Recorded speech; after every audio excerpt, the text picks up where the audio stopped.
ओम शांति। आज के mental wellbeing series में आप सभी का बहुत बहुत स्वागत है।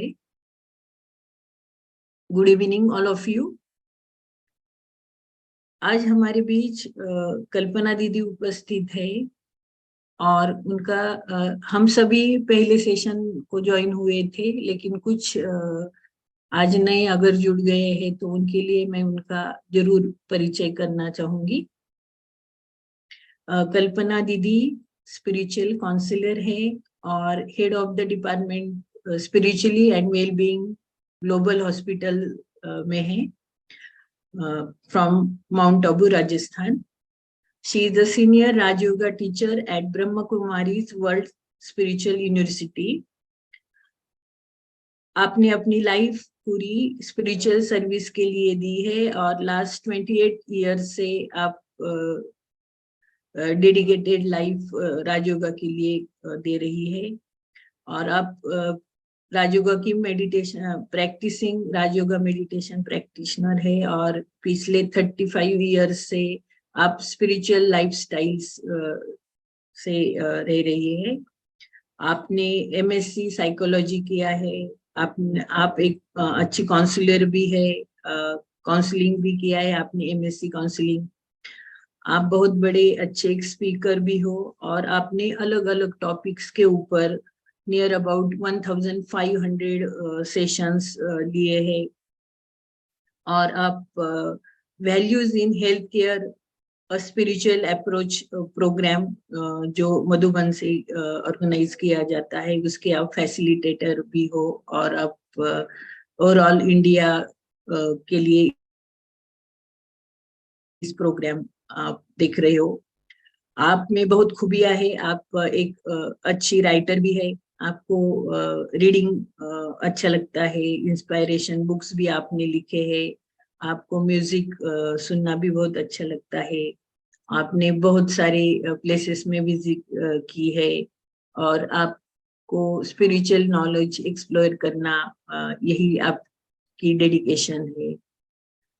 आज का जो टॉपिक है डिप्रेशन, तो हम सभी कभी ना कभी लाइफ में ये अनुभव करते हैं और हम डे टू डे लाइफ में ये बोलते भी है कि हमें डिप्रेशन लग रहा है, डिप्रेशन में है। तो आज हम दीदी से इसके बारे में डिप्रेशन नहीं आए हमारी लाइफ में, या अगर आता भी है वो फेस, तो हम कैसे उस सिचुएशन से उबर आए, तो इसके बारे में दीदी हमें आपसे जानना है। तो हम बहुत बेसब्री से आज के सेशन के लिए इंतजार कर रही है। तो ओवर टू यू दीदी।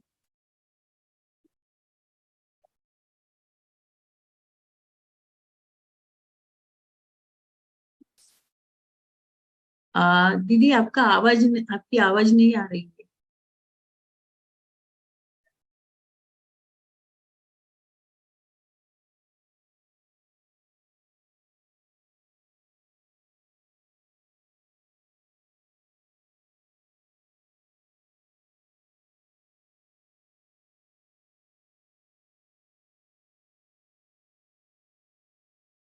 Your voice is not audible.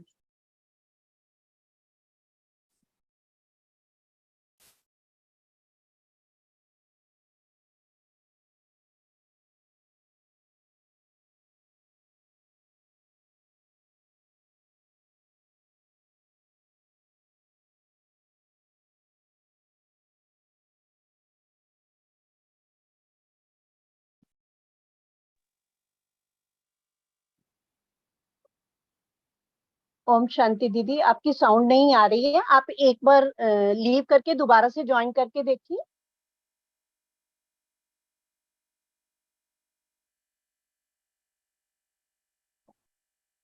तब तक मैं सभी पार्टिसिपेंट को ये रिक्वेस्ट करती हूँ कि आप अपना वीडियो प्लीज ऑन कीजिए, क्योंकि सेशन इंटरेक्टिव जितना होता है वो पार्टिसिपेंट के लिए भी और जो सेशन फैसिलिटेट करते हैं उनके लिए भी बहुत अच्छा होता है। सेशन हमें ज्यादा से ज्यादा उसके बारे में जानना है, so that I am requesting all of you please आपके वीडियोज जो है वो ऑन करिए कैमरा।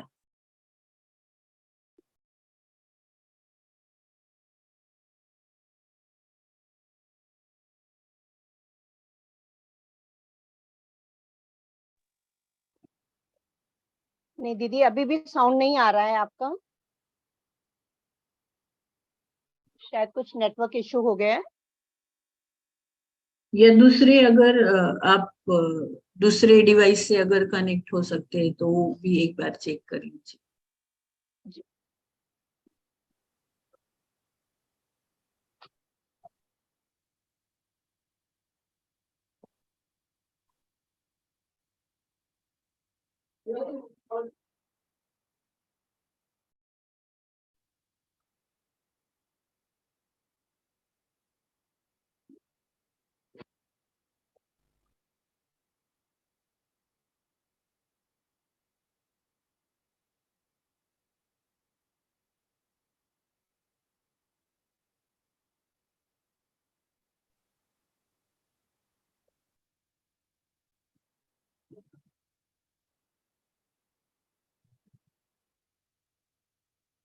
जब तक दीदी नेटवर्क इश्यू सॉल्व करते हैं, आप सभी ने लास्ट। ओम शांति। ओम ओम शांति। शांति दीदी। मेरी आवाज आ रही है? जी जी आ रही है। अच्छा, वेरी गुड। सो शायद मैं अभी आपको प्रेजेंटेशन इस फोन के हिसाब से नहीं दिखा पाऊंगी, लेकिन लास्ट टाइम जो हमने डिस्कशन किया था कंप्लीट हेल्थ के बारे में, आप सभी को याद होगा कि हमने, अब मेरी शायद आवाज आ रही है आपको? हाँ दीदी आ रही है आपकी आवाज। आ रही है ना आवाज? सो लास्ट टाइम हमने देखा था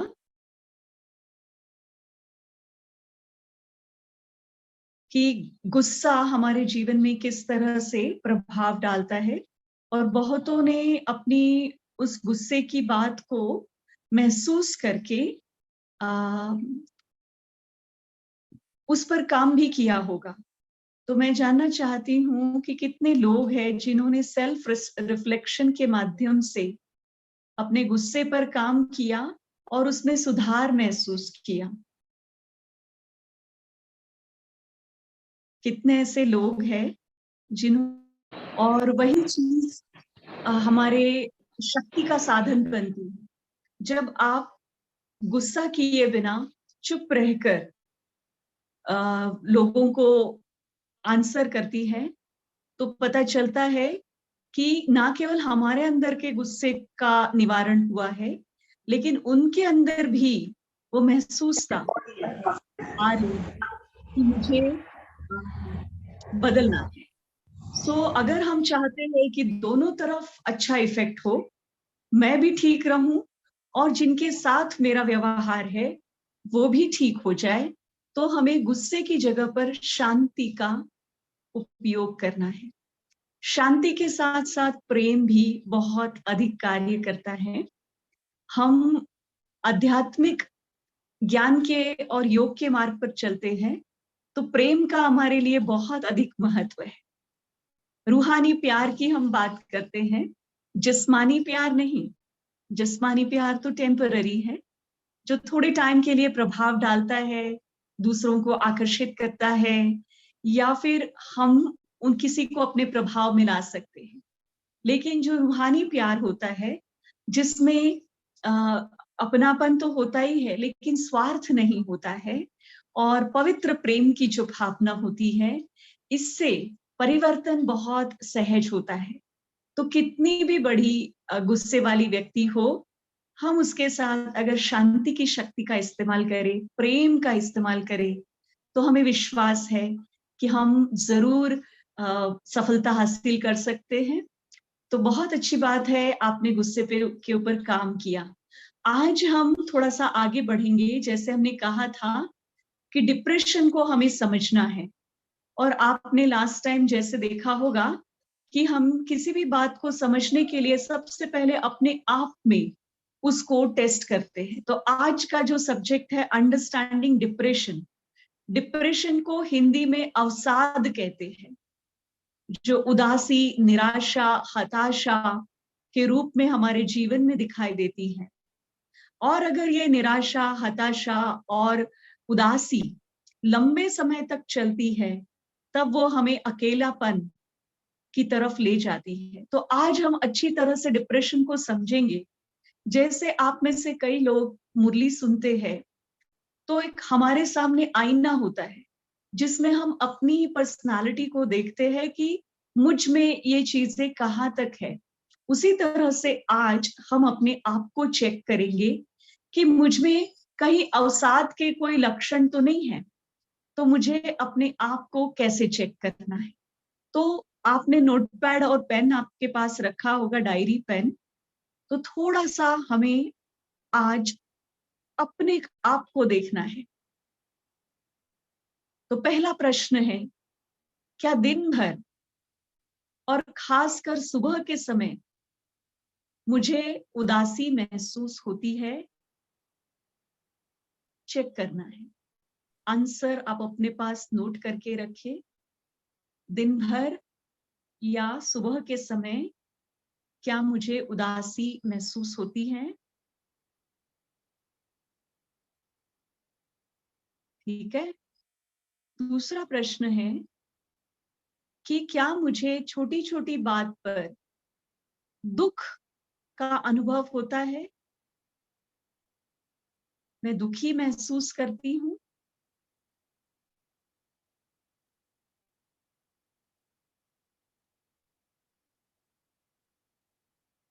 लिखे अपने पास उसका आंसर। क्या मुझे छोटी छोटी बातों पर दुख होता है?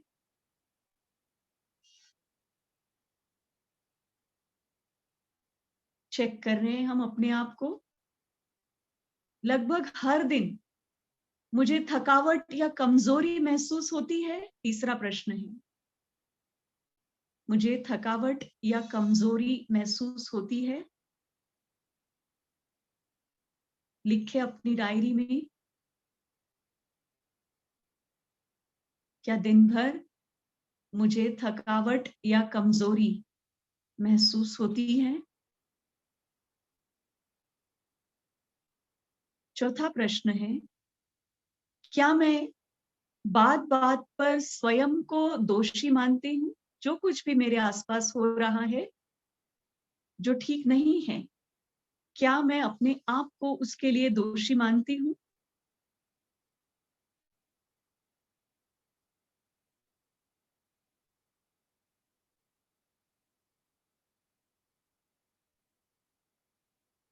अच्छे से अपने आप को देखना है। पिछले 2-3 हफ्ते में कोई ऐसी घटना हुई हो जिसको आपने समझा हो कि मेरे कारण हुआ, अपने आप को दोषी माना। 5वीं बात है, क्या मुझे एकाग्र रहने तथा फैसले लेने में कठिनाई महसूस होती है? क्या मुझे एकाग्र रहने और फैसले लेने में कठिनाई महसूस होती है?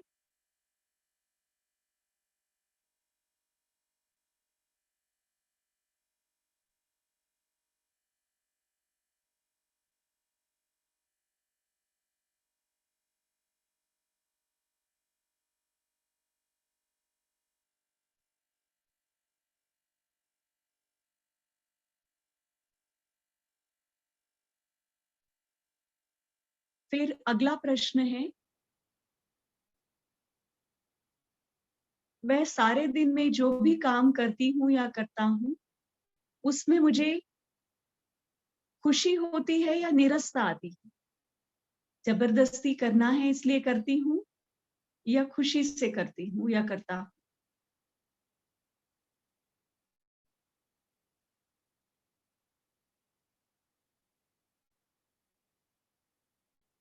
अगला प्रश्न है, क्या मुझे घबराहट या बेचैनी बार बार महसूस होती है? क्या मुझे बार बार घबराहट या बेचैनी महसूस होती है?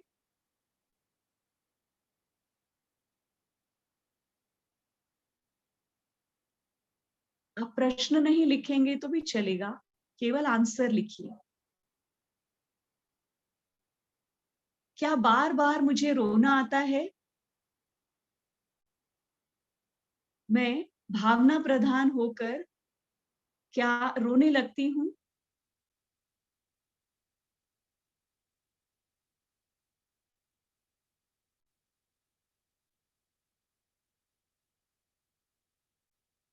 देखिए पिछले महीने भर को, क्या मुझे अपना भविष्य अंधकारमय लगता है? क्या मुझे अपना भविष्य अंधकारमय लगता है?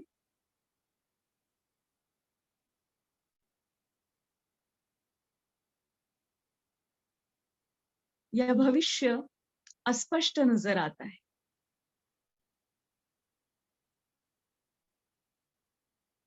अगला प्रश्न है, क्या मुझे अकेलापन महसूस होता है? मैं अकेली हूं, मेरे साथ कोई नहीं, मेरा कोई साथ नहीं देते, अकेलापन महसूस होता है? हम्म। अब आती है बात नींद की। पिछले कुछ समय से मेरी नींद, क्या मैं गहरी नींद लेती हूँ या मेरी नींद डिस्टर्ब होती है? बार बार उठना, बार बार रात में पेशाब आना, पेशाब के लिए उठना, या किसी आवाज से नींद का डिस्टर्ब होना, गहरी नींद न आना।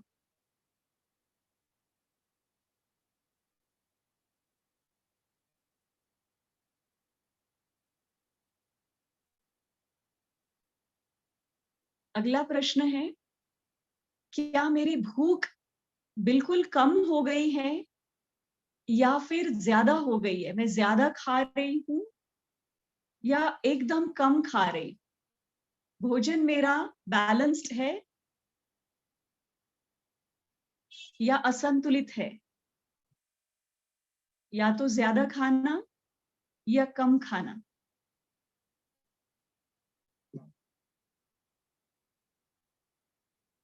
अगला प्रश्न है, क्या अचानक मेरा वजन बढ़ रहा है या घट रहा है?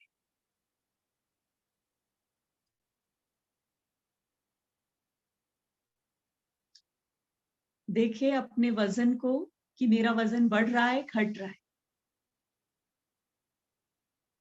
ब्लड प्रेशर अगर लास्ट महीने में चेक किया है तो कभी किसी के साथ ब्लड प्रेशर हाई हो गया है, ऐसी प्रॉब्लम आई है तो नोट कर ले।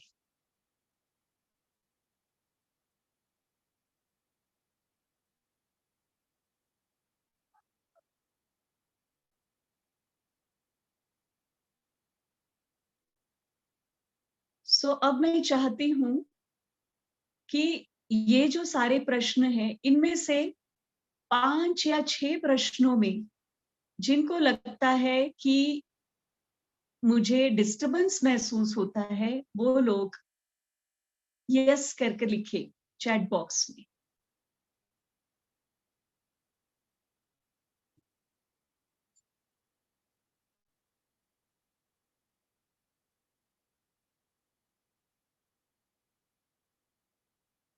अगर आप किसी को दिखाए बिना लिखना चाहती हैं तो पर्सनल मुझे भी लिख सकती हैं। 5 या 6 चीजें इनमें से अगर आप में अपने आप में चेक करती हैं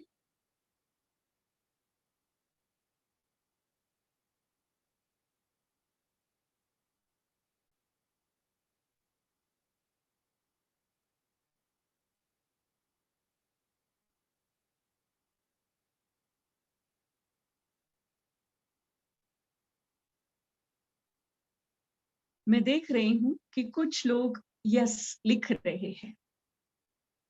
तो अब हम डिप्रेशन को समझेंगे कि डिप्रेशन क्या होता है और उसको कैसे मैनेज किया जाता है। तो सबसे पहली बात, डिप्रेशन एक बहुत कॉमन मानसिक स्वास्थ्य समस्या है। ज्यादातर लोगों में डिप्रेशन देखा जाता है, इसीलिए बहुत कॉमन है। जैसे गुस्सा कॉमन है, गुस्सा भी सभी को आता है, वैसे कभी ना कभी हम में से हर एक ने डिप्रेशन को महसूस किया है। और उनमें से सबसे पहला नंबर मैं अपना लूंगी, क्योंकि मैं डिप्रेशन की स्थिति को पहचान सकती हूँ, इसलिए मैंने भी अपनी लाइफ में एक समय डिप्रेशन को महसूस किया है। तो बहुत ही कॉमन समस्या है ये डिप्रेशन की। डिप्रेशन एक ऐसा मूड डिसऑर्डर है जो अपने आप ठीक हो सकता है। कुछ विशेष बात मैं आपको कहने जा रही हूँ कि जो अपने आप ठीक हो सकता है, लेकिन कुछ लोगों में यह गंभीर समस्या पैदा कर सकता है। उन लोगों में हमेशा उदासी, गुस्सा और हताशा की भावनाएं बनी रहती है, जो दिन प्रतिदिन की गतिविधियों को करने में उनकी क्षमता में बाधा उत्पन्न करती है।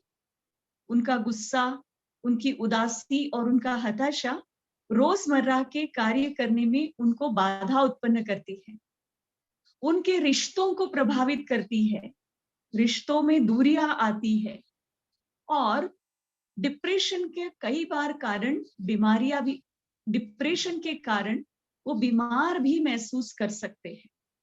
अब धीरे धीरे हम डिप्रेशन को समझते हैं कि ये मूड डिसऑर्डर है। हमारा मूड अप डाउन होता है, कभी खुश रहते, कभी निराश, कभी उदास, कभी गुस्सा आ जाता है, कभी हताश हो जाते हैं, तो कभी गुस्सा आता है, कभी बीमार पड़ जाते हैं। तो ये सारे साइंस धीरे धीरे अगर बढ़ते जाते हैं, और ये सभी साइंस अगर 2 से 3 महीने तक या 2 से 3 हफ्तों तक लगातार नजर आते हैं, तो हम कह सकते हैं कि हम धीरे धीरे डिप्रेशन का शिकार होते जा रहे हैं। तो हमें चेक करना चाहिए कि ये स्थिति जो है मन की, वो कितना समय रहती है। डिप्रेशन की कुछ निशानियां इस प्रकार है, जैसे हम असहाय महसूस करते हैं, हेल्पलेसनेस फील होती है कि मुझे किसी की मदद नहीं मिलती है, मैं अकेली हूँ, मेरे साथ कोई नहीं देता है। दूसरा, कई बार हमें गिल्ट महसूस होता है। गिल्ट का मतलब हम स्वयं को दोषी मानने लगते हैं। जो भी कुछ गलत हो रहा है मेरे आसपास, वो मेरे कारण से हो रहा है। गुस्सा अचानक से बढ़ने लगता है, छोटी छोटी बात पर, जो कोई कारण भी नहीं है, तब भी मुझे गुस्सा आता है।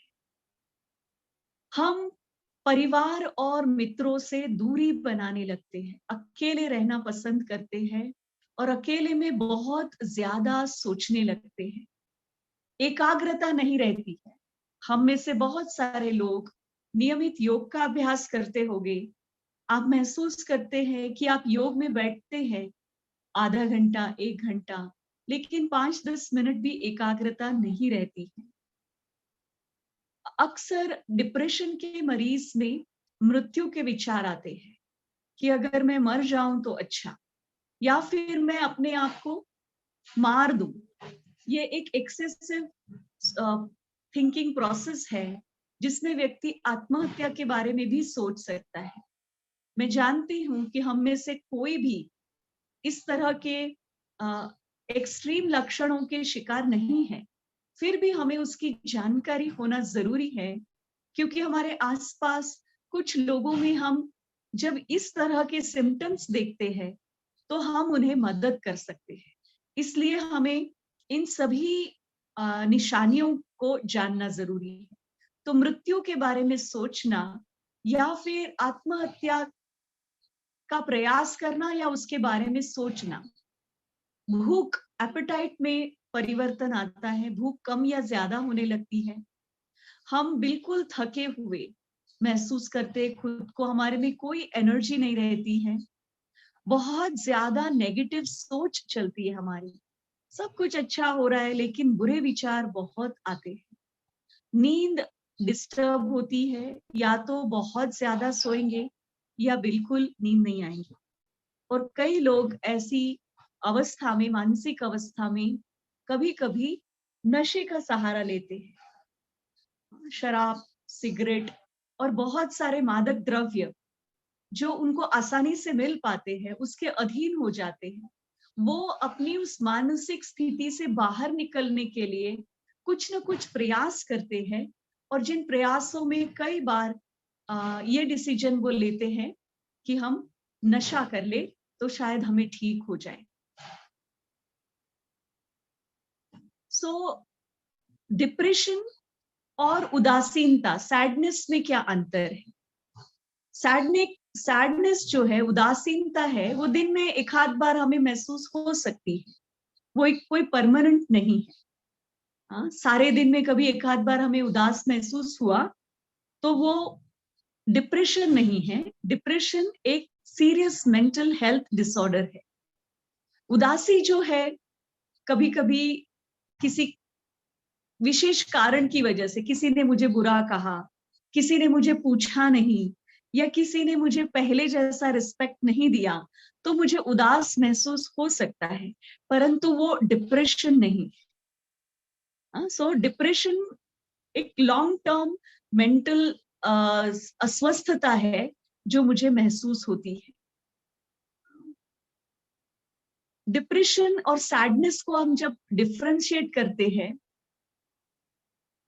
तब सैडनेस, उदासीनता की वजह से मेरी नियमित दिनचर्या कभी डिस्टर्ब नहीं होगी। मैं अपना मॉर्निंग मेडिटेशन, एक्सरसाइज, वॉकिंग या फिर प्रॉपर डाइट, इन सब चीजों को करते हुए मन थोड़ा सा उदास होता है, कभी कुछ दिनों के लिए भी हो सकता है, परंतु डिप्रेशन में हमारा ये सारे फंक्शनिंग डिस्टर्ब होते हैं, जैसे डेली रूटीन, सुबह उठना, रात को सोना अनियमित हो जाता है, खाने की इच्छा न होने के कारण कभी हम खाते हैं, कभी नहीं खाते हैं। और दूसरा एक महत्वपूर्ण असर जो डिप्रेशन का दिखाई देता है कि हमारा किसी भी काम में मन नहीं लगता है, और इसीलिए हमारी दिनचर्या अव्यवस्थित हो जाती है। तो उदासीनता कभी कभी आ सकती है, टेम्पररी होती है, लेकिन डिप्रेशन 2-3 हफ्तों तक लगातार वैसी ही स्थिति रही तो उसे डिप्रेशन कहा जाता है। अब और एक हमारी मनोस्थिति है जिसको हम कभी कभी महसूस करते हैं, जिसको हम एंजाइटी कहते हैं। अति उद्वेग हमें आता है, एंग्शियस हम फील करते हैं। तो डिप्रेशन और एंजाइटी में क्या अंतर है? हमने सैडनेस और डिप्रेशन में अंतर देखा। एंजाइटी है जिसमें हम गुस्सा भी होते हैं, हमारा सिर भारी हो जाता है, हमारे हाथ पांव कांपने लगते हैं, एंजाइटी उसको कहते हैं। हार्ट रेट बढ़ने लगता है, माताएं बहनें उसको कहते हैं कि मेरी घबराहट हो रही है, मुझे बेचैनी महसूस हो रही है, नर्वस फील करते हैं, हम शक्तिहीन महसूस करते हैं। एंजाइटी की निशानियां बता रही हूँ। पैनिक फील होता है, किसी छोटी सी घटना में हमें बहुत ज्यादा फास्ट सोच चलती है और हमारे हाथ पांव कांपने लगते हैं, हार्ट रेट तेज हो जाती है और पसीना आने लगता है। ये एंजाइटी की निशानी। परंतु उसके ऑपोजिट डिप्रेशन में क्या होता है? फ्रस्ट्रेशन रहता है, थोड़ा सा चिड़चिड़ाहट रहती है, उदासीनता होती है, अपने बारे में सोचते हैं कि मैं किसी काम की नहीं हूँ, थोड़ा थोड़ा इरिटेशन होता है, नॉर्मल एक्टिविटीज में हमारा इंटरेस्ट कम हो जाता है, टायर्डनेस, थकान सी महसूस होती है और नींद डिस्टर्ब होती है। तो एंजाइटी और डिप्रेशन में जो कॉमन चीजें हैं वो है अस्वस्थता, रेस्टलेसनेस फील होना, सोचने में तकलीफ महसूस होना या नेगेटिव ज्यादा सोचना, या और तीसरी इंपॉर्टेंट चीज एंजाइटी और डिप्रेशन में जो सेम होती है वो है चिंता, बहुत ज्यादा चिंता करना। दोनों ही स्थितियों में, एंजाइटी अगर है आपको, उद्वेग है या डिप्रेशन है, दोनों ही कंडीशन में हम भविष्य के बारे में चिंतित होते हैं, या हम जिन व्यक्तियों के आसपास रहते हैं, करीब रहते हैं, हमारे करीबी लोग, उनके भविष्य को लेकर हम चिंतित हो जाते हैं। जैसे बेटा या बेटी है, जवान है, तो उनका भविष्य क्या होगा, कैसे होगा, वो सब कुछ ठीक होगा या नहीं होगा, इसको लेकर हम बहुत ज्यादा चिंता महसूस करते हैं। और इस वजह से फिजिकल सिम्टम्स भी हमें देखने को मिलते हैं। अब जब भी कभी हम सोचे अपने बारे में, तो हमेशा देखें कि हमें 3 तरह से अपने आप को चेक करना है। Psycho, bio, social symptoms.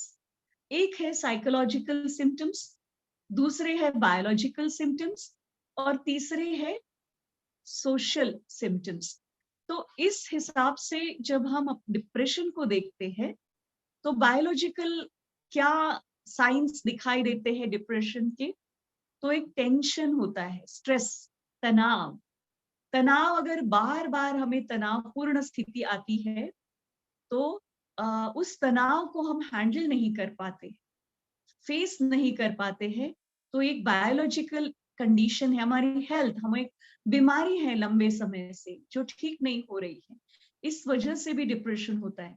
घर में किसी को बीमारी है जिसको आप संभालते हैं, ये सोशल रीजन है, एनवायरमेंटल रीजन है, कि आपके घर में कोई ऐसा व्यक्ति है जो हमेशा बीमार रहता है, जिसकी संभाल आपको करनी पड़ती है, उस स्थिति में भी आप डिप्रेशन का शिकार हो सकते हैं।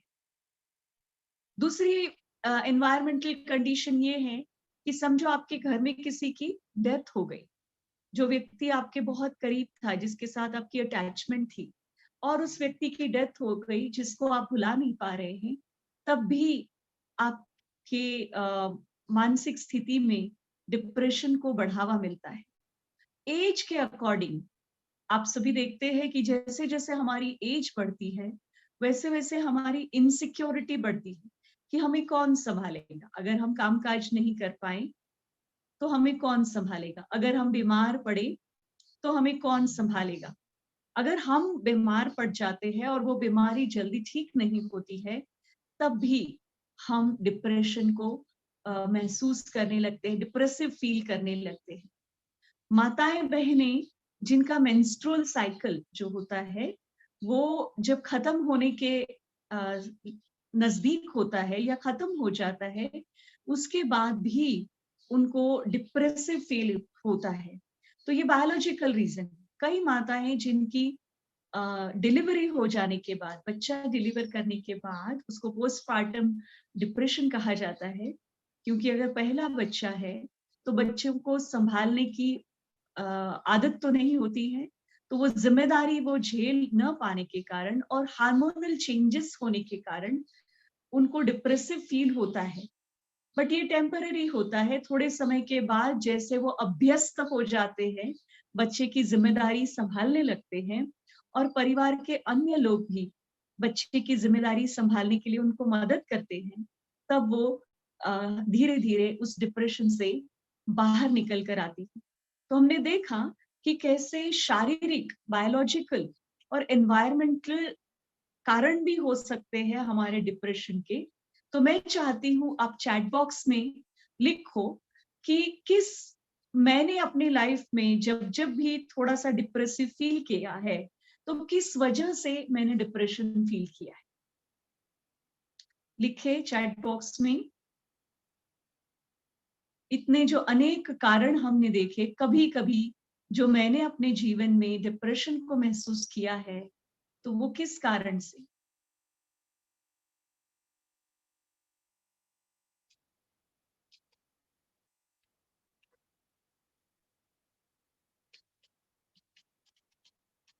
मैंने एक कारण लिखा है। हाँ, बिल्कुल। जैसे मैंने एक कारण लिखा है, डायरेक्ट तो नहीं, एक मिनट। हाँ,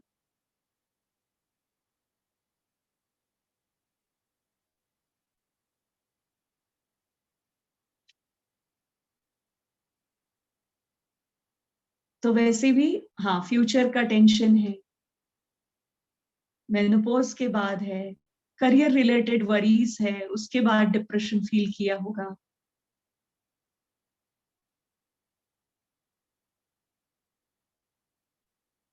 बिल्कुल सही, आप बिल्कुल सही जा रहे हैं, आप लिख रहे हैं, लिखिए। आइडेंटिफाई करना है हमें कि किस वजह से जनरली मुझे डिप्रेशन फील होता है।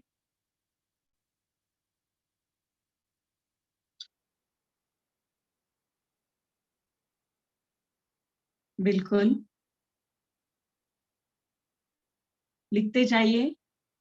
ओल्ड एज की वजह से भी कभी कभी सैडनेस और लंबे समय के लिए उदासीनता महसूस होती है, तो वो भी एक कारण हो सकता है डिप्रेशन का।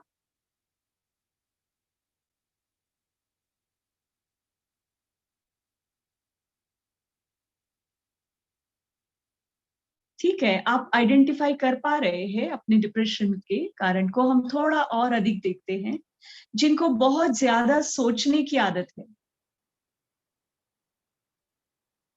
ओके, किसी ने ठीक लिखा है, trauma, domination, mental abuse, creating, care taking of sick person, okay, long sickness of loved ones, okay, कोई अच्छा फ्रेंड ना होने के कारण भी बिल्कुल हमें कभी डिप्रेस्ड फील होता है, अकेलापन महसूस होता है।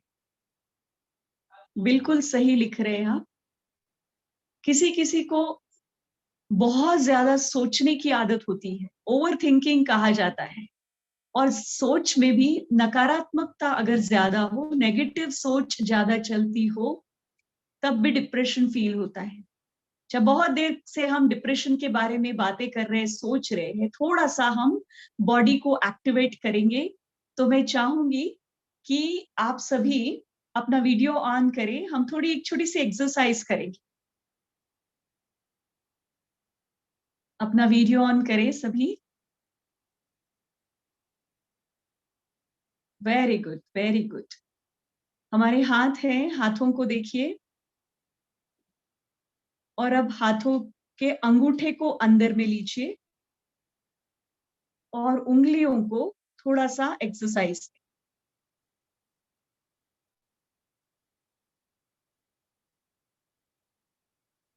सारा दिन हम फोन चलाते हैं, अब अंगूठे को बाहर निकालकर पांचों उंगलियों को अच्छे से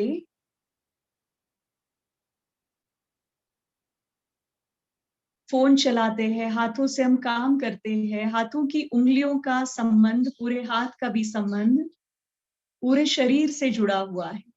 जब आप ये छोटी सी एक्सरसाइज करते हैं, तब आपको फील होता है कि आपके कंधे, पूरा हाथ, कोहनियां, गर्दन और शोल्डर्स को भी एक हल्का हल्का मसाज मिल रहा है। बहुत अच्छा, बहुत सुंदर। अब हम थोड़ी सी ताली बजाएंगे। मैं पैटर्न बताती हूँ ताली का। 1 2 1 2 3, 1 2 1 2 3। बजाइए, 1 2 1 2 3, 1 2।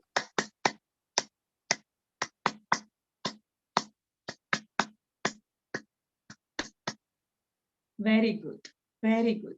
अपने कंधों पर हाथ रखें और अपने कंधों को घुमाते हुए कोहनियों को आगे तक ले आएं। कोहनियों को ज्वाइन करें, ज्वाइन करें, कोशिश करें। हाँ, शाबाश, वेरी गुड, वेरी गुड।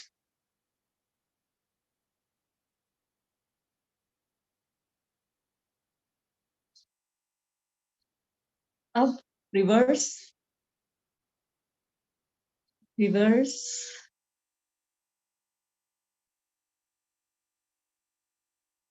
आराम से कीजिए, फास्ट करने की जरूरत नहीं है। स्ट्रेच को फील करें।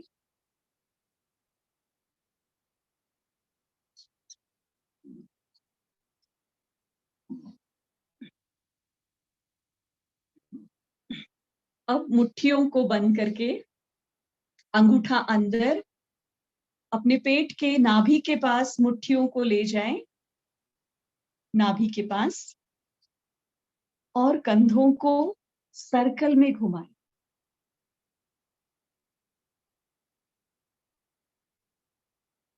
गोल सर्कल बनाएं कंधों का, रिलैक्स, आगे की तरफ, दूसरी तरफ। अक्सर जो हमारा स्ट्रेस और टेंशन है, करते जाइए, कंधे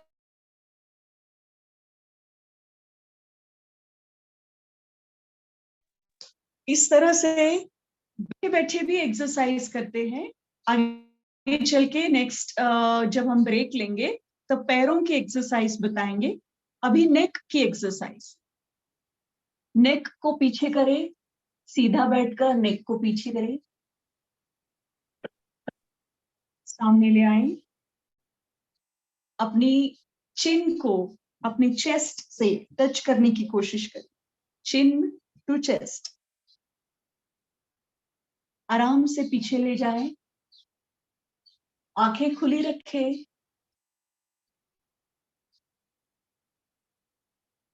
आराम से आगे ले आए, चिन को चेस्ट में टच करें।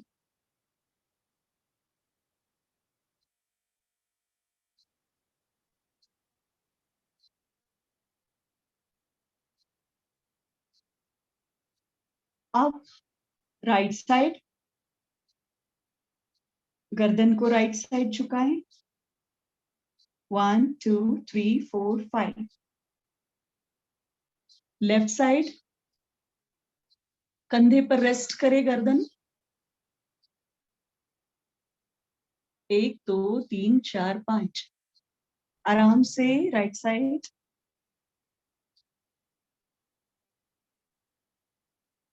Left side, right, relax. कैसा लग रहा है? ये छोटी सी एक्सरसाइज है जो हमारा स्ट्रेस, बॉडी में जो स्ट्रेस इकट्ठा हो जाता है, माइंड में जो स्ट्रेस या टेंशन है, वो रिलीज करने में ये छोटी सी एक्सरसाइज। हम बैठे बैठे काम करते हैं, बैठे बैठे फोन चेक करते हैं, हाथों की उंगलियों को यूज करते हैं, परंतु अगर हम उन्हें रेगुलर एक्सरसाइज नहीं देते हैं तो ये वजह भी हमारे सैडनेस और डिप्रेशन को बढ़ावा देती है। किसी ने लिखा है, पास्ट की बातों को हम ज्यादा सोचते हैं, ओवर थिंक करते हैं जो बीत चुका है उसके बारे में, इससे भी हम सैडनेस, उदासीनता महसूस करते हैं। और लंबा समय तक ये थिंकिंग प्रोसेस रहा, मेंटल पैटर्न रहा, तो वो चीज डिप्रेशन की तरफ हमें ले जाती है। अब कुछ बातें हम देखते हैं कि एक हम ग्रुप्स बनाते हैं कि किस किस वजह से डिप्रेशन किसी को भी हो सकता है। हम अपने आप को नहीं अज्यूम कर रहे हैं, परंतु दूसरों में भी ये चीज देखकर उनको हेल्प करने के लिए हम अवेयरनेस ला रहे हैं। पहला है जेनेटिक्स। अगर हमारे फैमिली में किसी को डिप्रेशन है तो हमें होने की संभावना नकारी नहीं जा सकती। तो जीन्स में आप चेक कर सकते हैं कि फैमिली में किसी को आनुवांशिक ये हो सकता है कि अगर फैमिली में किसी को डिप्रेशन है तो मुझे भी हो। दूसरा है उम्र। ज्यादातर बुजुर्ग लोग अकेले रहते हैं और बहुत ज्यादा सेंसिटिव हो जाते हैं। जैसे हम देखते हैं बच्चे बहुत जल्दी रोते हैं, किसी भी छोटे कारण से भी रोते हैं, वैसे ही बुजुर्ग भी। हम हमेशा कहते हैं हंसी में कि बुजुर्ग हमारे बच्चों के समान हो जाते हैं, उनकी मानसिक स्थिति, क्योंकि वो भी अपने आप को अकेला महसूस करते हैं। अब जो यंग लोग हैं उनसे बातें नहीं करते हैं, उनके साथ टाइम नहीं स्पेंड करते हैं, वो बिजी होते हैं। और बुजुर्ग लोग अचानक खाली हो जाते हैं, उनके पास कोई विशेष काम नहीं बचता है, तो उस अकेलेपन के कारण उनको डिप्रेशन आ सकता है। तो इसका भी हम इलाज देखेंगे कि क्या करना है। पुरुषों की तुलना में महिलाओं में डिप्रेशन के ज्यादा दिखाई जाता है। बहुत जल्दी महिलाएं, क्योंकि सेंसिटिव होती है, संवेदनाशील ज्यादा होने के कारण माताओं बहनों में डिप्रेशन ज्यादा। देखा जाता है। हार्मोनल इम्बैलेंस, जैसे कि हमने पहले भी चर्चा की कि मेंसेस का कम होना, खत्म होना या उसके नजदीक रहना, इस स्थिति में या बहनों में वो जो समय है मंथ का कुछ पीरियड, उस समय डिप्रेशन को वो महसूस कर सकती हैं। व्यक्तिगत कुछ ऐसी समस्याएं हो सकती है जिसके कारण हम डिप्रेसिव फील कर सकते हैं, जैसे शादी है किसी के घर में और उसकी जिम्मेदारियां हैं, किसी की मृत्यु हो गई है, किसी को बिजनेस में लॉस हो गया है, किसी के पास काम बहुत ज्यादा है लेकिन समय कम है उसे पूरा करने का, डेडलाइंस बहुत नजदीक है। तो ऐसी कुछ व्यक्तिगत समस्याओं के कारण हम डिप्रेसिव फील कर सकते हैं या डिप्रेशन के शिकार हो सकते हैं। बहुत सारे लोग व्यसनों का सेवन करते हैं। आजकल हम देखते हैं अल्कोहल, बीड़ी, सिगरेट, गुटखा, तंबाकू के साथ साथ गांजा, अफीम, कोकीन और वीड्स जिसको कहते हैं, वो ऐसे कई पदार्थ लोग सेवन करते हैं और उसकी वजह से उनके जीवन में असफलता आती है और उस असफलता का सामना न करने के कारण वो डिप्रेशन के शिकार बनते हैं। क्योंकि जो एडिक्टेड व्यक्ति होता है, मादक द्रव्यों का सेवन करने वाला व्यक्ति होता है, उसको अपने परिवार से और समाज से स्वीकृति नहीं मिलती। जनरली ऐसे लोगों की तरफ लोग बहुत नफरत भरी निगाह से देखते हैं या फिर उनको तरस आता है, तो वो दूसरों की नजर को सहन नहीं कर पाते हैं और फिर अपने आप को अकेला करते जाते हैं। ये भी कारण हो सकता है डिप्रेशन का। और लंबे समय की बीमारी, जैसा कि हमने कहा कि बुढ़ापे में जैसे डायबिटीज है, अगर किसी को डायबिटीज है और हमेशा उनको डायबिटीज के कारण कुछ ना कुछ तकलीफ होती है, तो वो भी निराशा या हताशा के कारण डिप्रेशन के शिकार बन सकते हैं। कई लोग हमारे आसपास हम देखते हैं जो HIV के शिकार होते हैं, एड्स के शिकार होते हैं, वो भी डिप्रेशन के लिए उनकी भी स्थिति प्रोन है। किसी किसी को हृदय रोग होता है, हार्ट प्रॉब्लम होता है और वो भी निराशा की वजह से डिप्रेशन का शिकार बन सकते हैं। अब हम एक छोटी सी एक्सरसाइज करेंगे कि अपने आप को विचार, भावनाएं, व्यवहार और कर्म, इन 4 चीजों में चेक करें कि कौन कौन सा ऐसी भावना है जिसमें हमें विचार कौन से चलते हैं, हमारा व्यवहार कैसे होता है। हाँ? तो अगर हम बहुत ज्यादा ओवरवेल्म्ड है, ओवरवेल्म्ड का मतलब क्या है कि हमें बहुत खुशी हुई है या बहुत दुख हुआ है, तब हम ओवरवेल्म महसूस करते हैं। तो उस समय हो सकता है कि हमारे विचार हो कि मैं फेलियर, मैं फेल हो चुकी हूँ, मैं सफल हो नहीं सकती हूँ। तो ऐसी स्थिति में ऐसा जब विचार हमारे मन में चलता है, तो हम बहुत ज्यादा अत्यधिक उत्तेजना को महसूस करते हैं, उसको ओवरवेल्म कहा जाता है। उसमें हम सोशल दुनिया से कट ऑफ करते हैं और अपने आप को टायर्ड महसूस करते हैं। अक्सर हम गिल्ट की बात करते हैं ना, मुझे लगता है कि मेरी वजह से कुछ गलत हो रहा है, तब हम सोचते हैं कि ये मेरा ही कसूर है, मेरे कारण ही ये प्रॉब्लम है। तो उसके कारण क्या होता है कि हमारा आत्मविश्वास कम हो जाता है और हम किसी भी कार्य को करते समय और ज्यादा गलतियां करने लगते हैं, हमें बीमार सा महसूस होने लगता है। हो सकता है कि हम सर्दी, खांसी या बुखार के शिकार बन जाए, क्योंकि हम अपने आप को ही दोष देने लगते हैं। कुछ ऐसे भी विचार हमारे मन में चलते हैं कि मेरे साथ कुछ अच्छा ही नहीं हो रहा है, काफी समय से मेरे साथ कुछ अच्छा नहीं हो रहा है।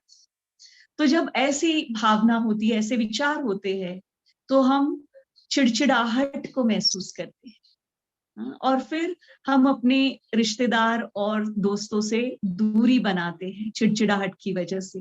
हो सकता है कि हमें मसल पेन हो, अगर हमें चिड़चिड़ेपन ज्यादा आता है तो हमारे बॉडी में कहीं ना कहीं पेन महसूस होगा, और इस वजह से कभी कभी हमें हेडेक, सिर दर्द का भी सामना करना पड़ सकता है। जब हम अपने बारे में ऐसा सोचते हैं कि मैं किसी भी काम की नहीं हूं या मैं किसी भी काम का नहीं हूं, आई एम वर्थलेस, तब हम फ्रस्ट्रेशन को फील करते हैं, और उस समय हम किसी न किसी का सहारा लेने की कोशिश करते हैं। या तो हम किसी नशे का सहारा लेंगे, या किसी व्यक्ति का सहारा लेने की कोशिश करेंगे कि मैं किसी काम की नहीं हूं, फ्रस्ट्रेशन हो रहा है। ऐसी स्थिति में हमें इरिटेबल बाउल सिंड्रोम महसूस हो सकता है। तो ये इरिटेबल बाउल सिंड्रोम क्या है, आप में से कोई जानता है?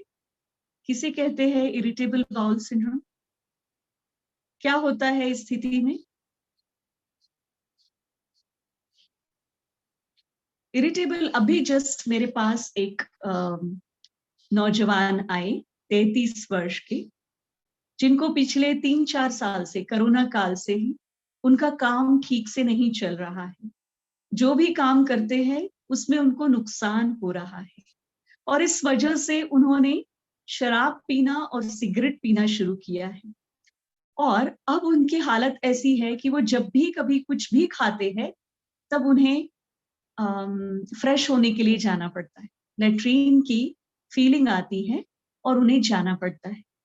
तो उसको इरिटेबल बाउल सिंड्रोम कहते हैं। खाने के बाद आपको फ्रेश होने की, या फिर बार बार आपका पेट लूज हो रहा है या कॉन्स्टिपेशन हो रहा है, तो पेट अपसेट है, हमारा जो बाउल मूवमेंट्स है वो रेगुलर और सिस्टमैटिक नहीं है, उसे इरिटेबल बाउल सिंड्रोम कहते हैं।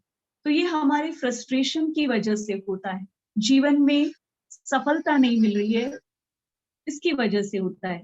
जब हम सोचते हैं कि जीवन जीने के लायक नहीं, मेरा जीवन तो जीने के लायक ही नहीं, तो उस समय हम क्या फील करते हैं? हमारा कॉन्फिडेंस लूज हो जाता है, हम किसी भी काम को मजे से नहीं कर पाते, और उसी दौरान हमारी नींद डिस्टर्ब होने लगती है। तो अगर मेरी नींद ठीक से नहीं है तो मुझे क्या सोचना चाहिए कि मेरे विचार क्या चल रहे हैं कि मेरा जीवन जीने लायक ही नहीं रहा है, मैं किसी काम का नहीं हूं, तो मेरी स्लीप डिस्टर्ब हो सकती है। अच्छा, और एक विचार कभी कभी हमारे मन में आता है, मैं अगर नहीं रहूंगी तो लोग खुश रहेंगे, सुखी रहेंगे मेरे बिना। तो ये निराशावादी विचार, होपलेसनेस के विचार, तो ये कंडीशन होपलेसनेस की जब होती है तो हम एकाग्रता नहीं कर पाते, योग में हमारा कंसंट्रेशन नहीं बनता है, और ऐसे समय पर हमारा बोलने का जो स्पीड है वो धीरे धीरे स्लो हो जाता है। हम ऐसे बात करते हैं जैसे कि कुछ होप है ही नहीं लाइफ में। तो इसी तरह से हमें अपने आप को चेक करना है कि मेरे विचार किस तरह के चलते हैं। अब मैं आप सभी से पूछना चाहती हूँ कि जो जो भी मैंने विचार बताए उनमें से कोई विचार आपके मन में कभी चलते हैं नेगेटिव विचार, तो लिखिए कौन से नेगेटिव विचार आपके मन में चलते हैं।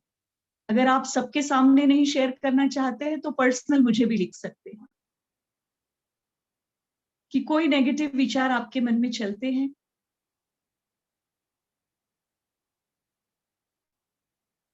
आप सबके साथ भी शेयर कर सकते हैं, हम एक ग्रुप में हैं और हम सभी एक दूसरे के विचारों को रिस्पेक्ट भी करते हैं, कॉन्फिडेंशियल भी रखते हैं। हम किसी को जज नहीं करते हैं उनके विचारों से। तो किसी को अगर कोई नकारात्मक विचार आता है इनमें से एक, तो लिख सकते हैं। है कोई जिसको कोई नेगेटिव थॉट आता है? हाथ खड़ा करे, बोल भी सकते हैं आप।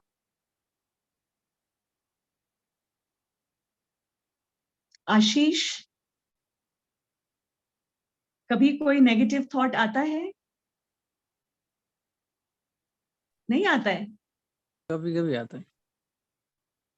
क्या नेगेटिव थॉट आता है? नहीं, करियर की टेंशन। करियर की टेंशन। सोच क्या चलती है, विचार क्या चलता है? नहीं, फ्यूचर में कैसे चलेगा, क्या होगा, ऐसे करेगा। हाँ, कभी कभी और आता है। फिर आप, हाँ जी, कभी कभी आता है, रोज नहीं। कभी आता है, तो हाँ। उस समय आप क्या फील करते, महसूस क्या होता है? ऐसे वही टायर्डनेस जैसा होता है ज्यादातर। टाइम वेस्ट होता है। अच्छा, उस समय आपका व्यवहार कैसे होता है लोगों के साथ? वो चिड़चिड़ापन जैसा होता है। चिड़चिड़ापन जैसे। हाँ। यही है, अपनी चेकिंग करना है, थॉट, फीलिंग और एक्शन, है ना? इन हाँ। सबका, तीनों का एक साथ कनेक्शन, विचार, महसूसता और व्यवहार, कर्म, ये तीनों एक दूसरे के साथ जुड़े हुए हैं। और कोई बताना चाहता है? अनिल जी?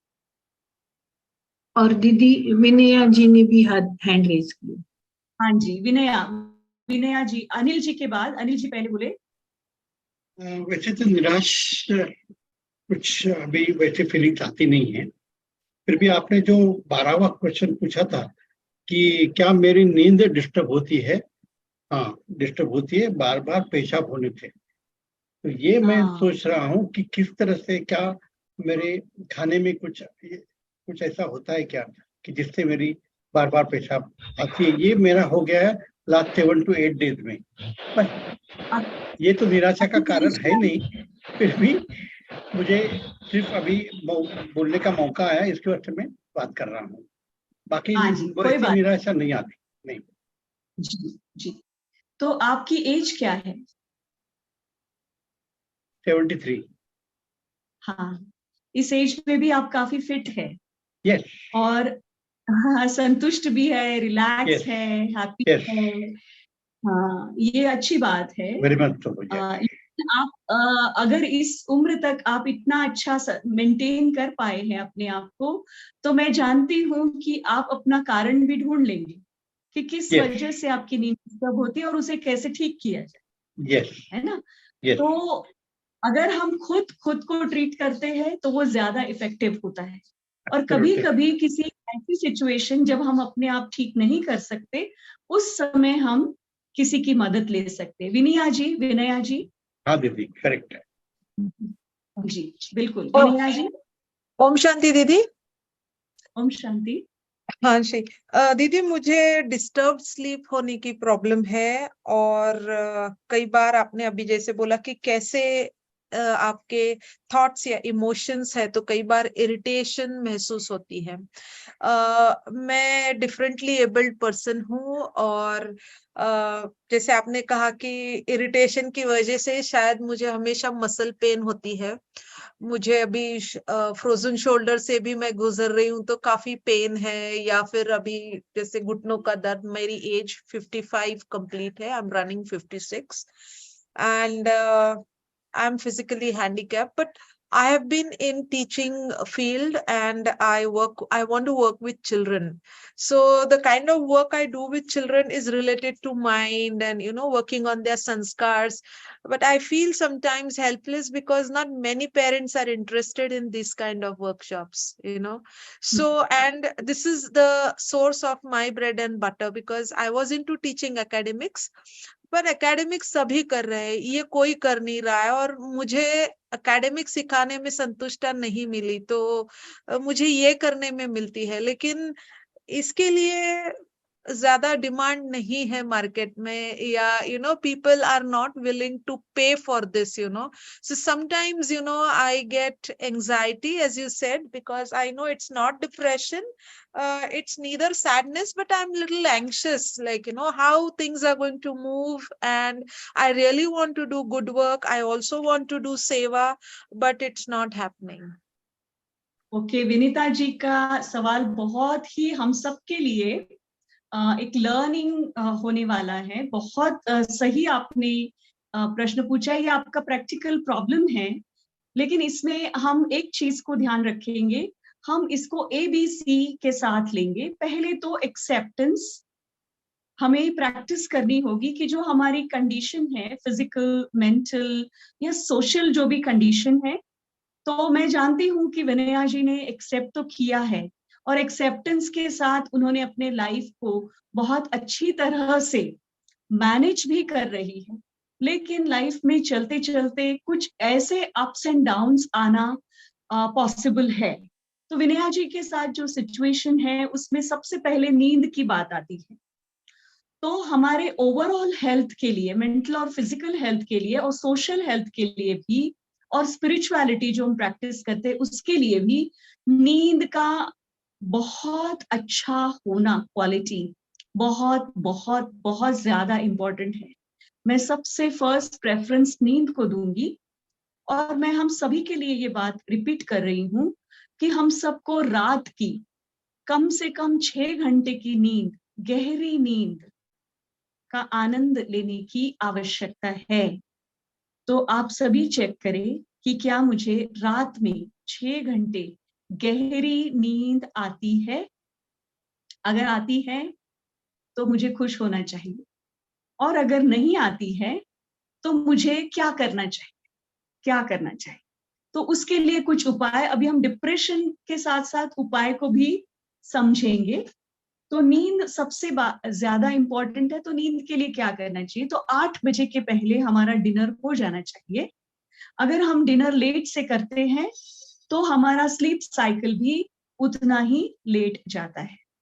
तो 8 बजे के पहले डिनर कर लेने के बाद हम मेंटली अपने आप को प्रिपेयर करना शुरू करें कि अब मैं रिटायरमेंट की तरफ बढ़ रही हूँ। रिटायरमेंट इन द सेंस, सारे काम पूरे कर लिए हैं, खत्म हो रहे हैं, घर के काम, काम जो हम प्रोफेशन है हमारा उससे रिलेटेड काम, रिलेशनशिप की जो रिस्पॉन्सिबिलिटी है उसको 9 बजे तक कंप्लीट कर ले।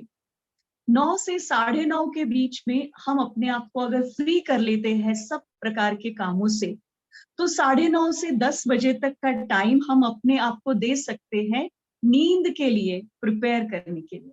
तो मैं अक्सर एक उपाय लोगों को बताती हूँ जिनको नींद नहीं आती है या जिनकी नींद डिस्टर्ब होती है।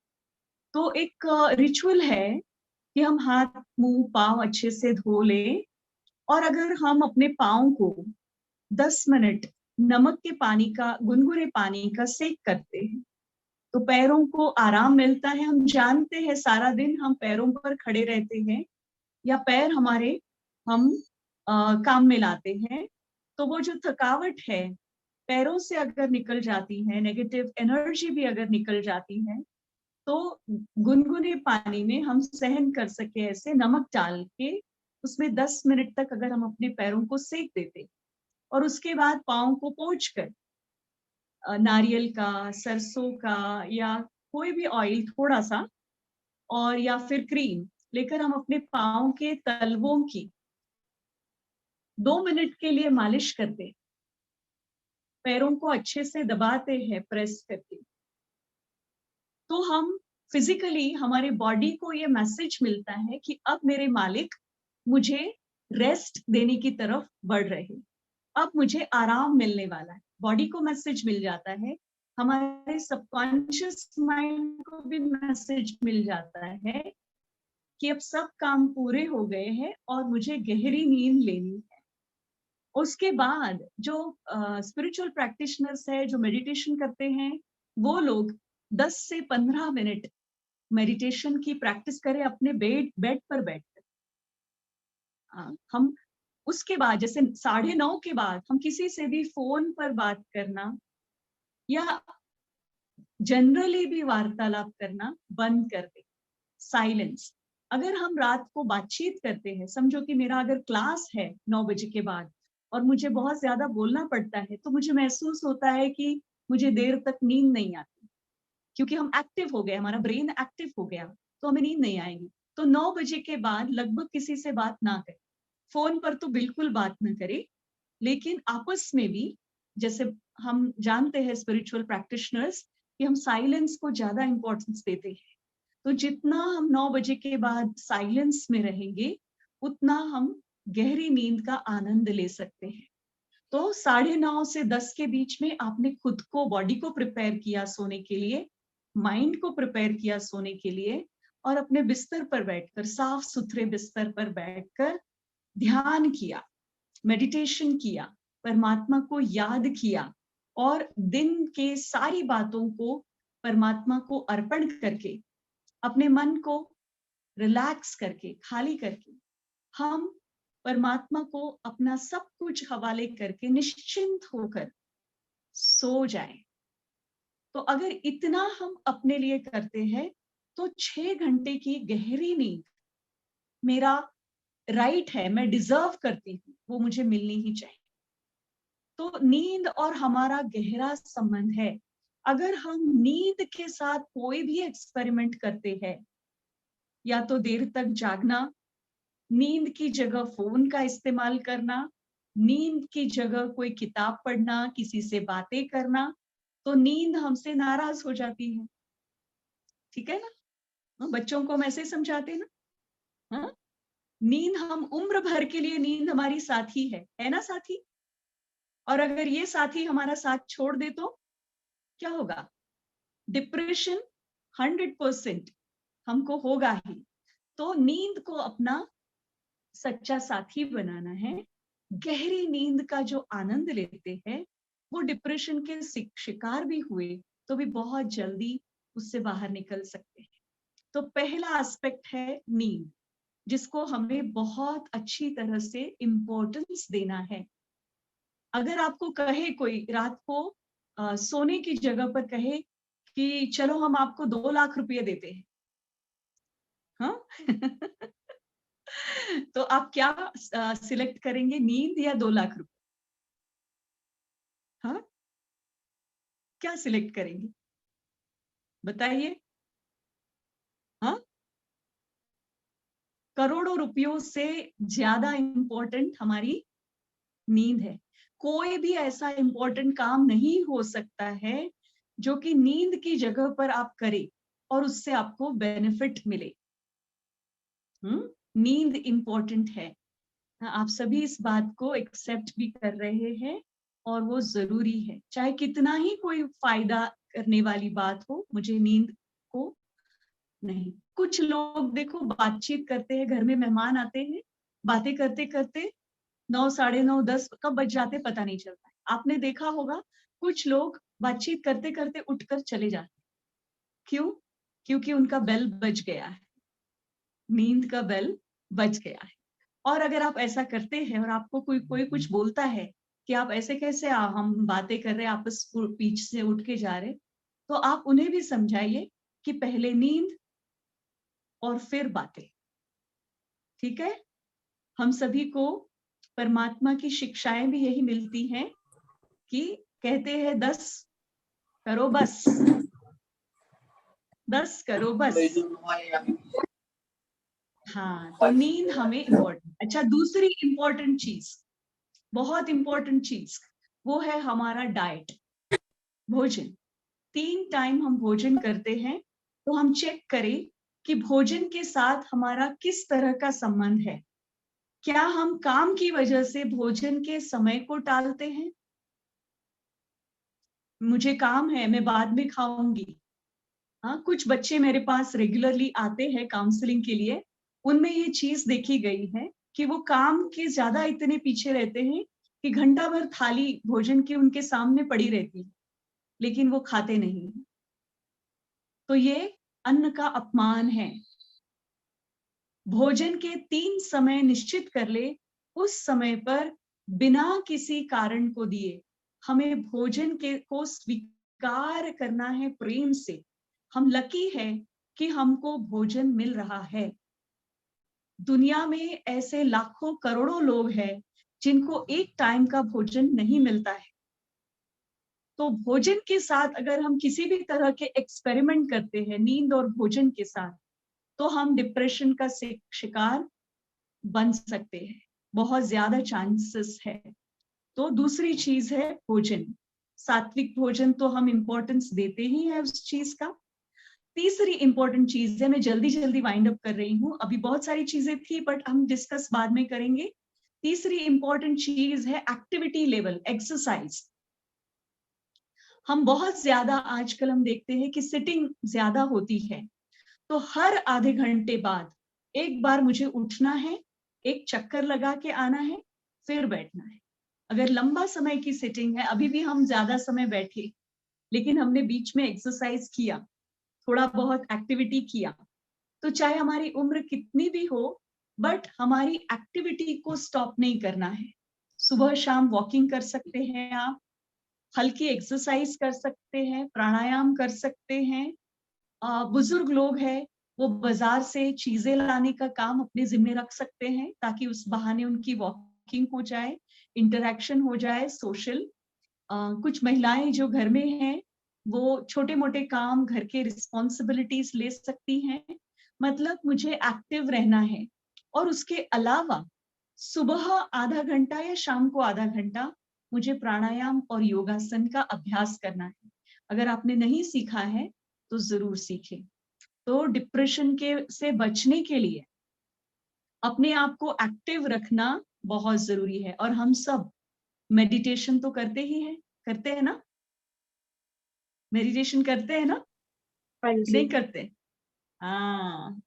सो मेडिटेशन करने वालों को डिप्रेशन हो नहीं सकता है, परंतु वो भी एक अलग चर्चा का विषय है कि उसको एक स्पिरिचुअल डिप्रेशन भी कहा जाता है। स्पिरिचुअलिटी में जब हम लंबे समय तक चलते हैं तो वो भी मोनोटोनस हो जाता है, बोरियत भरा हो जाता है, उसमें कुछ अचीवमेंट नहीं होती है, तो उससे भी डिप्रेशन आ सकता है। तो उसको भी कैसे हैंडल करना है नेक्स्ट टाइम हम देखेंगे। अब किसी का कोई सवाल हो तो पूछ लीजिए, फिर हम वाइंड अप करते हैं।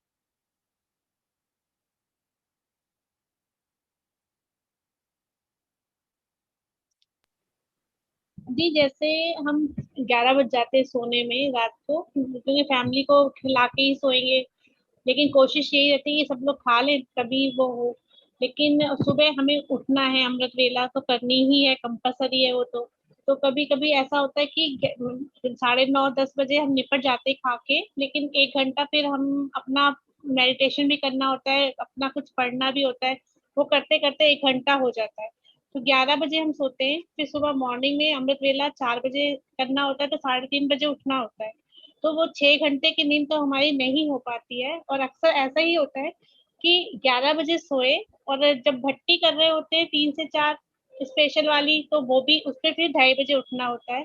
तो मेरा आज अगस्त का ये है कि मैं 2:30 बजे उठती हूँ, नहाती हूँ और 3 बजे से भट्टी करती हूँ, 3 से 4, फिर 4 से 5 हमारा अमृत वेला रहता है, फिर 5 से 5:30 हमारी अव्यक्त वाणी रहती है। वो करके फिर मैं सो जाती हूँ 1 घंटा 1.5 घंटे के लिए। उसके बाद फिर से मुरली क्लास होती है। तो नींद 6 घंटे की तो नहीं होती, लेकिन नींद जो होती है वो बहुत बढ़िया होती है, क्वालिटी नींद होती है। तो ओके है। नहीं, ये ठीक है। अगर आप दोपहर में भी आधा घंटा रेस्ट करें, जैसे आपने पूरा सेशन कंप्लीट किया, 1 बजे के बाद लंच किया, लंच के बाद अगर आप आधा घंटा रेस्ट करती है तो वो भी आपके लिए हेल्पफुल रहेगा। वैसे आपका ठीक है कि अगर आप मुरली के पहले सो जाती है और आपको नींद आती है तो अच्छी बात है। मतलब लगभग 6 घंटे की नींद आपकी रात की पूरी हो ही जाती है। लेकिन जो 3-4 घंटा सोते हैं केवल और हमेशा के लिए, उनका फिजिकल और मेंटल हेल्थ रिस्क पर है। ये सिंपल सी बात है। तो वो अपने लिए सोचे कि मुझे अपनी 6 घंटे की नींद पूरी कैसे करनी। एक्चुअली बाबा ने हम सब बच्चों को 4 से 5 बजे तक का टाइम मेडिटेशन का दिया है। तो उस टाइम पर हम मेडिटेशन करें। बहुत जल्दी उठ के जब हम करते हैं मेडिटेशन तो वो काफी टायरिंग होता है। तो इसमें भी हम बैलेंस रखना सीखे कि हफ्ते में 2 दिन अगर हम 2 बजे उठे हैं तो बाकी के दिन हम 4 बजे उठने का प्रयास करें, है ना। रोज 2 बजे उठने की जरूरत नहीं है, क्योंकि हमें वो नींद का बैलेंस भी करना है। तो हम अपने लिए अपना प्लान बनाएं कि मुझे कैसे अपनी नींद को पूरा करना है। फिर हम भोजन को भी अवॉइड नहीं कर सकते, भोजन प्रॉपर होना चाहिए समय पर। 3 या 4 घंटे नींद होना ये रिस्क है, मेंटल और फिजिकल दोनों ही तरह से रिस्क है। ठीक है। दीदी एक सवाल आया है, उन्होंने रामदीप भाई जी है, मेरी नींद तो 3 घंटे की होती है क्या, क्योंकि मुझे पढ़ना होता है, तो उनकी नींद 3 घंटे ही होती है। रमनदीप, स्टूडेंट है, स्टूडेंट हो गए, रमनदीप भाई स्टूडेंट हो गए, 3 घंटे की नींद तो रिस्क है। आप चाहे जितना भी पढ़ लो, अगर आपकी रेगुलर 3 घंटे की नींद है, आपको कुछ याद नहीं रहेगा और आप अच्छा परफॉर्म नहीं कर पाएंगे।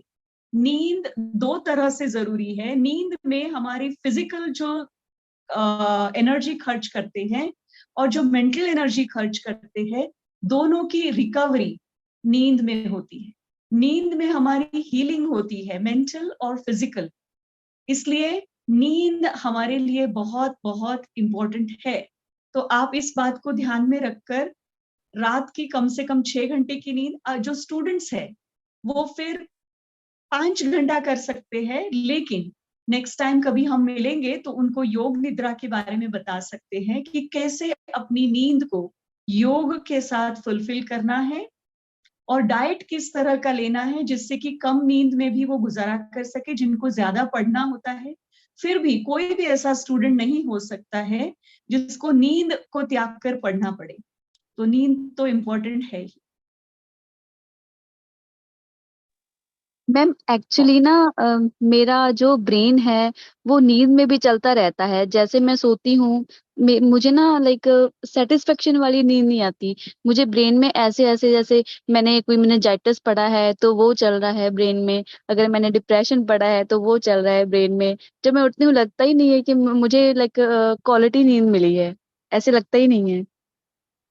आपको नींद के साथ दोस्ती करनी है, नींद को अपना साथी बनाना है और ब्रेन को स्टॉप करने की आदत, की जो सोच आपकी चलती है नींद में, उसको आप प्रैक्टिस से कम करना है। रोज रात को अगर 20 मिनट का मेडिटेशन आप करते हैं जिसमें कोई भी थॉट नहीं, जस्ट एक पॉइंट ऑफ लाइट, मैं पॉइंट ऑफ लाइट और सुप्रीम पॉइंट ऑफ लाइट, इसके अलावा कोई थॉट नहीं। अगर विनया जी आप ये प्रैक्टिस रेगुलर 20 मिनट्स रात को कम से कम 8 दिन करती है तो 9वें दिन आपको महसूस होगा कि आपका ब्रेन भी रिलैक्स हो रहा है, क्योंकि ब्रेन की रीवायरिंग होती है। जैसी आप प्रैक्टिस डालती है ब्रेन को, उसी तरह से आपका ब्रेन काम करता है। लेकिन 8-10 दिन आप इस तरह से प्रैक्टिस करेंगे कि 20 मिनट्स तक ओनली पॉइंट ऑफ लाइट, शुरुआत में दीवार पर या बाबा के चित्र के सामने बैठकर पॉइंट ऑफ लाइट को कॉन्सेंट्रेट करें आंखों से, और मन में भी केवल पॉइंट ऑफ लाइट चले, परमधाम में भी केवल पॉइंट ऑफ लाइट दिखाई दे।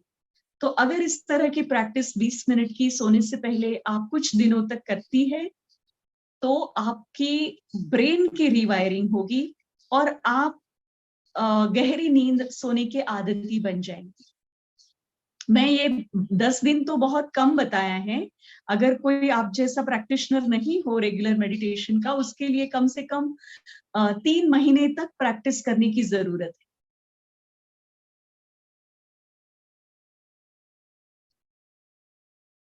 ओके, थैंक यू, आप सभी ने इतना टाइम दिया। दीदी सिर्फ एक क्वेश्चन पूछना था, इतना डिस्कस किया, बहुत अच्छा, बहुत फायदा हुआ। ये जो ड्रीम्स आपने बताया कि मैं वो बाबा को अर्पण भी करती हूँ, पर ड्रीम्स आ जाते हैं कभी कभी और सुबह उठते भी ऐसे धुंधले से वो याद आते हैं। तो वो जब भी ड्रीम्स आते हैं तो नींद ऐसे नहीं लगता है कि पूरी हो गई है। तो ड्रीम्स तो देखिए हमारे सबकॉन्शियस माइंड में जो इस जन्म की, पास्ट जन्म की मेमोरीज है, और उस मेमोरीज को जब हम सारे दिन के इवेंट्स के साथ कनेक्ट करते हैं तो ड्रीम सीक्वेंस बन जाता है और वो हमारे सपने में आता है। कोशिश करें कि ड्रीम्स को बहुत ज्यादा इंपॉर्टेंस ना दे और नींद को ज्यादा इंपॉर्टेंस दे कॉन्शियसली। तो हमारे सबकॉन्शियस माइंड को एक मैसेज मिलेगा कि ये ड्रीम्स को इतना ज्यादा इंपॉर्टेंस नहीं देती है। एक्चुअली ड्रीम्स आना भी हमारा एक डिफेंस मैकेनिज्म है। जो हम सारे दिन स्ट्रेसफुल फील करते हैं, उसको कोप अप करने के लिए ड्रीम्स हमें रिलैक्स करने की कोशिश करते हैं।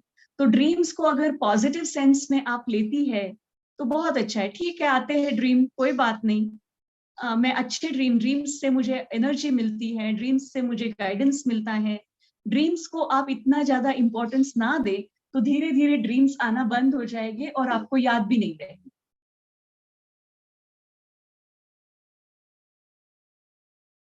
ओके, Thank मुझे you. लगता है, थैंक यू। सबके क्वेश्चन एंड आंसर दीदी ने आपने बहुत ही अच्छी तरह से समझाए हैं। और दीदी मेडिटेशन करवा दीजिए, छोटा सा मेडिटेशन करा के वाइंड अप करिएगा। जी जी जी। बिल्कुल बिल्कुल।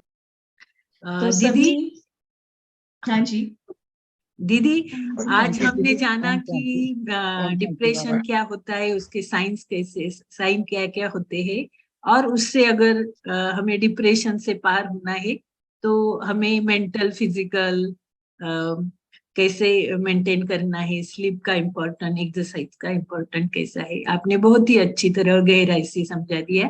थैंक यू, शुक्रिया। Thank you Baba. Thank you. Spiritual knowledge ये एक फाउंडेशन है जो हमें डिप्रेशन, सैडनेस और अलग अलग मानसिक बीमारियों से दूर रखता है।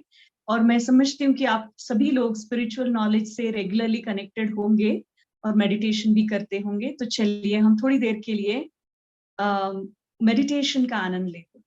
समय भी है नुमा शाम का, अमृत वेले के जैसे पावरफुल समय ये है, और इस समय को हम अच्छी तरह से सफल करेंगे। तो मैं 5 मिनट के लिए मेडिटेशन कराऊंगी। तो उस दौरान आप सभी आराम से किसी एक निश्चित स्थान पर बैठ जाएं। अगर आप चल रहे हैं, खड़े हैं, तो किसी एक स्थान पर आराम से बैठ जाएं। गहरी और लंबी सांस लें। अपने मन और शरीर को रिलैक्स रिलैक्स रिलैक्स महसूस करें।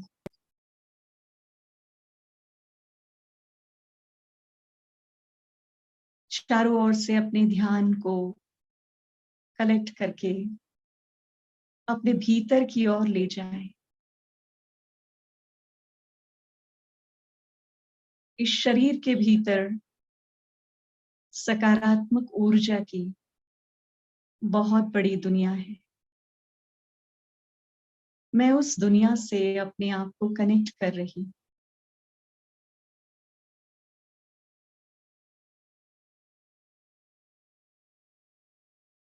ये शरीर वस्त्र है जिससे मैं एक निश्चित पार्ट इस विश्व नाटक में प्ले कर रही हूं। मैं आंतरिक ऊर्जा, शक्ति, जिसे आत्मा कहा जाता है, मस्तक के बीच में,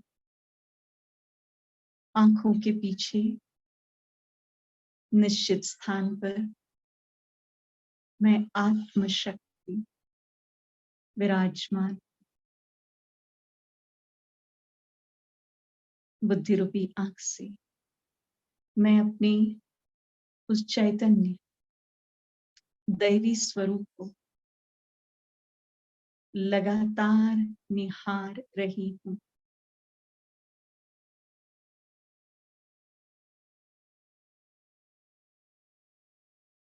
आत्म ज्योति में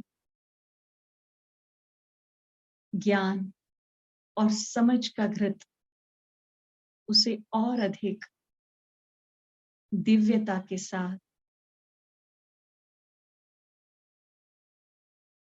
प्रज्वलित कर रहा है।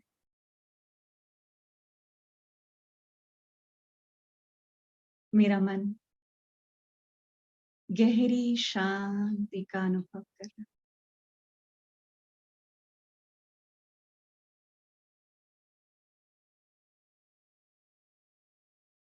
मुझ में अदम्य दैवी शक्तियों का वास है।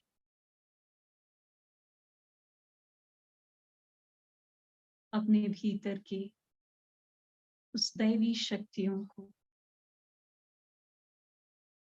मैं टच कर रही हूं।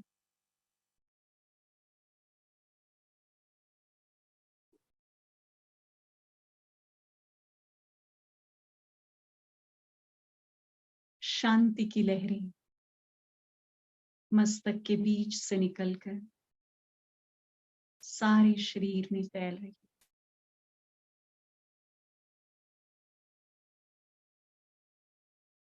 आत्मा के पिता, परम पिता, परम आत्मा, दिव्य शक्ति, शांति के सूर्य शिव को मैं अपने सन्मुख देख रही हूँ।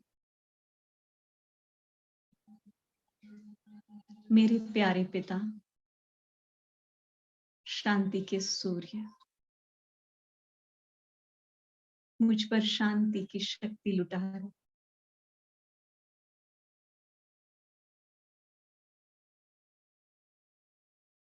मैं आत्मा उस शांति के वर्षा को अपने भीतर समा रही।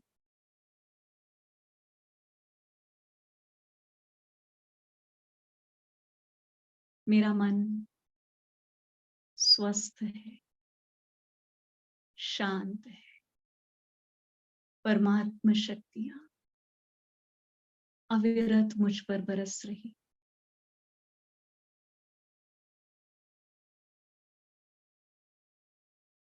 मैं जिस शरीर में रहती हूँ वो शरीर भी स्वस्थ है, शांत है।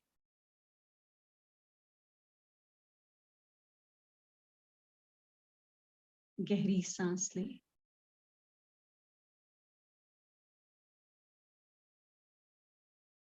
परमात्मा शक्तियों का अनुभव करते हुए मैं अब अपने आसपास के वातावरण में उन शक्तियों को फैला रही हूं।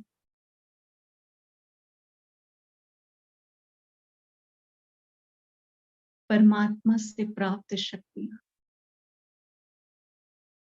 मेरे चारों ओर फैल रही हैं।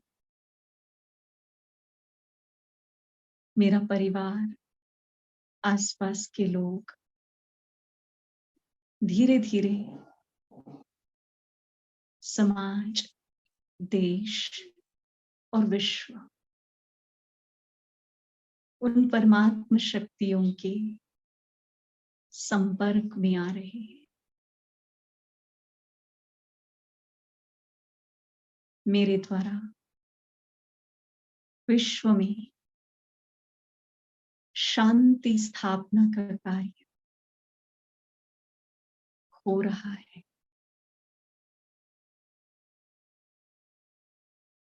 जो शक्ति, जो ऊर्जा मैंने विश्व को प्रदान की वो कई गुणा बढ़कर मेरे पास वापस लौट रही। सर्व की दुआएं, सर्व की आशीर्वादें, सर्व मुझे मिल रहा है। गहरी सांस लें।